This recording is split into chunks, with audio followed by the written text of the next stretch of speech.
ನಮಸ್ಕಾರ ವೀಕ್ಷಕರೇ, ಸವಾಲ್ ಟಿವಿಗೆ ಸ್ವಾಗತ. ನಾನು ಶ್ರುತಿ. ಇಂದಿನ ನಮ್ಮ ಧಾರ್ಮಿಕ ವಿಷಯ ಬಾಗಿನ ಕೊಡುವ ಪದ್ಧತಿ. ಭಾರತೀಯ ಸಂಸ್ಕೃತಿಯಲ್ಲಿ ಧಾರ್ಮಿಕ ಆಚರಣೆಗಳು ಹಾಗೂ ಸಂಪ್ರದಾಯಗಳಿಗೆ ಮಹತ್ವದ ಸ್ಥಾನವಿದೆ. ಅವುಗಳಲ್ಲಿ ಬಾಗಿನ ಕೊಡುವುದು ಪ್ರಮುಖವಾದ ಒಂದು ಪವಿತ್ರ ಸಂಪ್ರದಾಯ.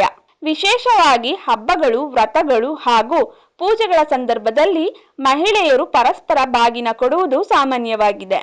ಬಾಗಿನ ಎಂದರೆ ಸಾಮಾನ್ಯವಾಗಿ ಅರಿಶಿನ, ಕುಂಕುಮ, ಹೂವು, ಹಣ್ಣು, ತೆಂಗಿನಕಾಯಿ, ತಾಂಬೂಲ, ಬಳೆ, ಸೀರೆ ಅಥವಾ ಸಣ್ಣ ಉಡುಗೊರೆಗಳನ್ನು ಒಳಗೊಂಡಿರುತ್ತದೆ.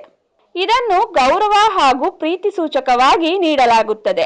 ಬಾಗಿನ ಕೊಡುವುದು ದೇವಿಗೆ ಅರ್ಪಣೆ ಮಾಡಿದ ನಂತರ ಸೌಭಾಗ್ಯವತಿಯರಿಗೆ ನೀಡುವುದು ಇನ್ನಷ್ಟು ಪುಣ್ಯಕರವೆಂದು ನಂಬಲಾಗಿದೆ. ಧಾರ್ಮಿಕ ದೃಷ್ಟಿಯಿಂದ ಬಾಗಿನ ಕೊಡುವುದರಿಂದ ಸೌಭಾಗ್ಯ, ಸಮೃದ್ಧಿ ಮತ್ತು ಮಂಗಳಕರತೆ ವೃದ್ಧಿಯಾಗುತ್ತದೆ ಎಂಬ ನಂಬಿಕೆ ಇದೆ. ವಿಶೇಷವಾಗಿ ವರಮಹಾಲಕ್ಷ್ಮಿ ವ್ರತ, ಗೌರಿ ವ್ರತ ಮುಂತಾದ ಸಂದರ್ಭಗಳಲ್ಲಿ ಬಾಗಿನ ಕೊಡುವ ಸಂಪ್ರದಾಯ ಅತ್ಯಂತ ಮಹತ್ವದ್ದಾಗಿದೆ. ಇದು ದೇವಿಯ ಕೃಪೆ ದೊರಕಲು ಹಾಗೂ ಕುಟುಂಬದ ಸುಖ ಶಾಂತಿಗಾಗಿ ಮಾಡುವ ಸಂಕೇತಾತ್ಮಕ ಕಾರ್ಯವಾಗಿದೆ.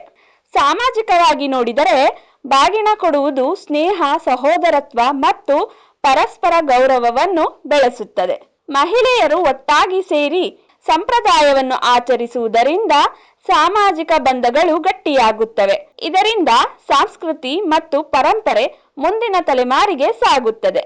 ಹೀಗಾಗಿ ಬಾಗಿನ ಕೊಡುವ ಸಂಪ್ರದಾಯವು ಭಾರತೀಯ ಧಾರ್ಮಿಕ ಹಾಗೂ ಸಾಂಸ್ಕೃತಿಕ ಜೀವನದ ಅವಿಭಾಜ್ಯ ಭಾಗವಾಗಿದೆ. ಇದು ದೇವರ ಮೇಲಿನ ಭಕ್ತಿ, ಸೌಭಾಗ್ಯದ ಸಂಕೇತ ಹಾಗೂ ಪರಸ್ಪರ ಪ್ರೀತಿ, ಗೌರವವನ್ನು ವ್ಯಕ್ತಪಡಿಸುವ ಮಹತ್ವದ ಆಚರಣೆಯಾಗಿದೆ. ಈ ಪದ್ಧತಿಯ ಮೂಲಕ ಕುಟುಂಬದಲ್ಲಿ ಸುಖ, ಶಾಂತಿ ಮತ್ತು ಸಮೃದ್ಧಿ ನೆಲೆಸುತ್ತದೆ ಎಂಬ ನಂಬಿಕೆ ಇದೆ.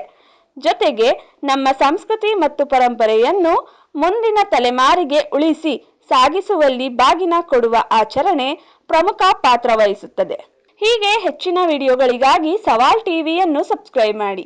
ಈ ವಿಡಿಯೋ ಇಷ್ಟವಾಗಿದ್ದಲ್ಲಿ ಲೈಕ್ ಮಾಡಿ, ಶೇರ್ ಮಾಡಿ. ನಿಮ್ಮ ಅನಿಸಿಕೆಗಳನ್ನು ಕಮೆಂಟ್ನ ಮೂಲಕ ನಮಗೆ ತಿಳಿಸಿ.